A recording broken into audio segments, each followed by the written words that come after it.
నాకు దూరం అయిపోయినావు అనుకుంటే కళ్ళతోటి చూడ్డానికి నీ ఫోటో కూడా లేకుండా చేయాలని చూస్తూ ఉండారు. ఎందుకు ఇట్టంతా చేస్తూ ఉండారో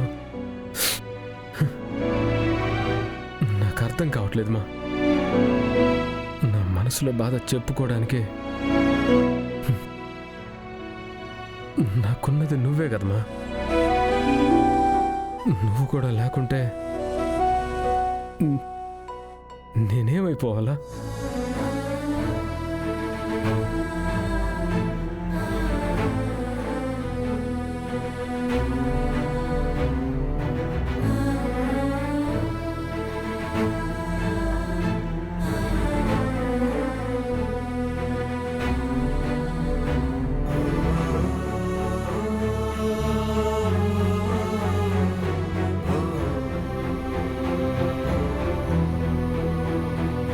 చూడు చిరంజీవి, నీకు అబద్ధం చెప్పాల్సిన అవసరం నాకు లేదు. కానీ నేనే కావాలని చేశానని నువ్వు నమ్ముతున్నావు చూడు, అందుకోసం నేను ఈ మాట చెప్తున్నాను. చనిపోయినా మా అన్నయ్య మీదొట్టు.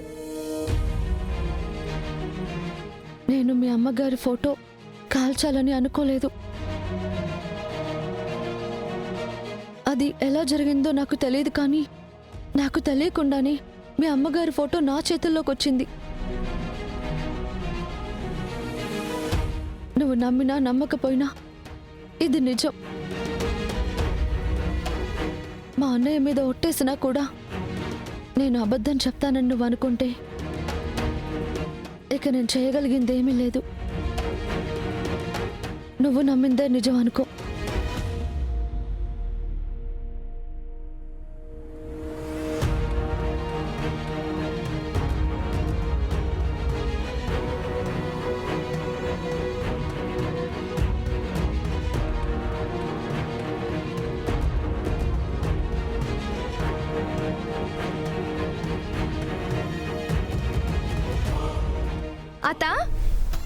అత్త అత్త మొదటిసారి మన ప్లాన్ సక్సెస్ అయిందత్త.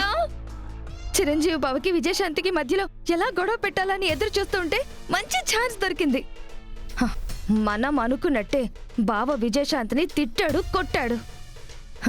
ఈ రోజు తిట్టించాము, కొట్టించాము అంటే రేపు మెడపట్టి బయట గెంటించడానికి మనకెక్కువ టైం పట్టదు. ఇది చేసిన వాళ్ళం అది చేయలేమా? దాన్ని ఈ ఇంట్లో ఎక్కువ రోజులు ఉండనివ్వకూడదు. వీలైనంత త్వరగా త్వరగా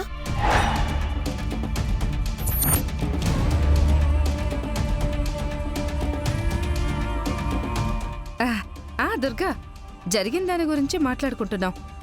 మీ చెల్లెలికి మాత్రం పాపం ఏమవసరం? ఆ ఫోటో తీసుకొచ్చి మంటల్లో వేయాలని ఎందుకు అనుకుంటుంది? అది అర్థం చేసుకోకుండా చిరంజీవి చూసావా? పాపం మీ చెల్లెల్ని తిట్టి కొట్టి ఎంత బాధ పెట్టాడో. అంత జరిగినా కూడా నువ్వేం మాట్లాడకుండా గమ్మునుంటావేంటి? లాగి పెట్టి చిరంజీవిని ఒక్కటి కొట్టక. నిజంగానే కొట్టుండాల్సింది కదా. అంత తప్పు చేసినప్పుడు అక్కగా నువ్వు కొట్టకుండా ఎలా ఉంటావు? మేమైతే నువ్వు కొడతావనే అనుకున్నాం. అప్పుడు కొట్టలేదు, ఇప్పుడు కొడతాను.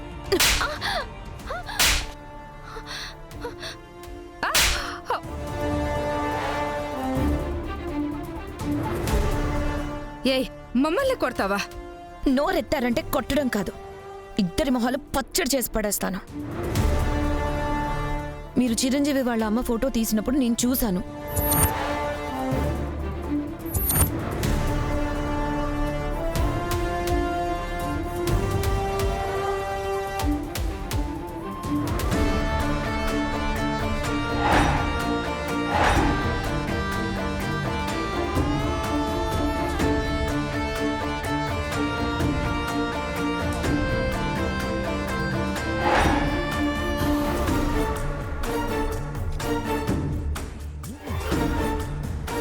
కాకపోతే ఆ ఫోటో ఎందుకు తీస్తున్నారో ఏంటో అప్పుడు నాకు అర్థం కాలేదు.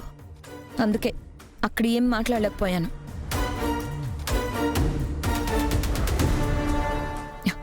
ఆ ఫోటో నువ్వు తీసి ఆ మంటల్లో తగలబెట్టాలని చూసి నా చెల్లెల్ని ఇరికించాలని చూస్తావో? ఏంటి ఎలాగైనా నా చెల్లెల్ని ఇంట్లో నుంచి బయటికి పంపిస్తారా?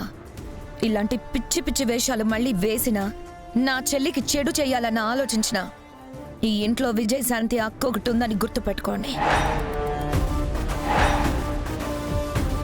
నేను ఏ విషయంలోనైనా క్షమిస్తాను, కానీ నా చెల్లికి అన్యాయం చేయాలని చూస్తే మాత్రం మర్యాదగా ఉండదు. ఇంకోసారి నా చెల్లి జోలికొచ్చారో మీ ఇద్దరు అంతు చూస్తాను. జాగ్రత్త.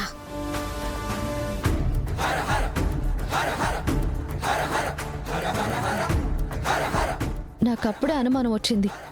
ఈ ఇంట్లో ఇలాంటి వెధ వేషాలు వేసేవాళ్ళు మీరు తప్ప ఇంకెవ్వరూ లేరు. నన్నేదో ఇరికించేసి చిరంజీవితో నన్ను తిట్టించి కొట్టించాలని ప్లాన్ చేశారా? ఎందుకంటే బంధువులు కదా, ఏవైనా అంటే మావయ్య గారు ఎక్కడ బాధపడతారోనని కామ్గా ఊరుకుంటుంటే మీ ఇష్టానికి మీరు రెచ్చిపోతున్నారు. మా అక్క కాబట్టి కొట్టి ఊరుకుంది. నేను మా అక్కంత మంచిదాన్ని కాదు. ఇంకోసారి నా జోలికొచ్చినా, చిరంజీవికి నాకు గొడవ పెట్టాలని చూసినా ఆటోతో తొక్కి చంపేస్తాను. ఛ! వెళ్ళండి.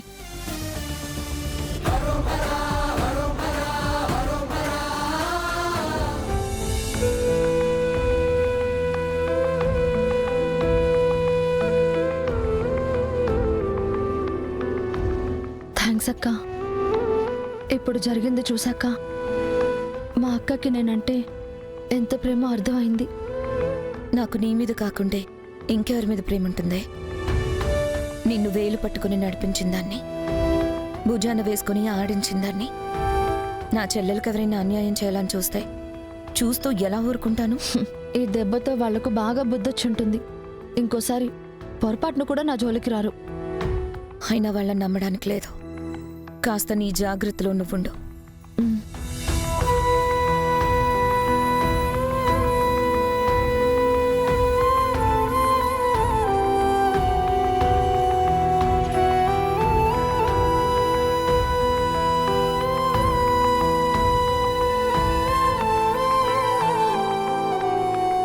చూడు పాప, నేనట్ట అనడం తప్పే.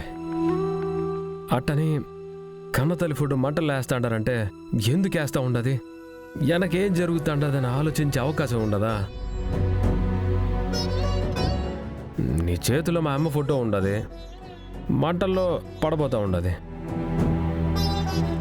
అందుకే ముందు వెనక ఆలోచించకుండా ఆవేశంలో నిన్ను తిట్టేసినాను, కొట్టేసినాను.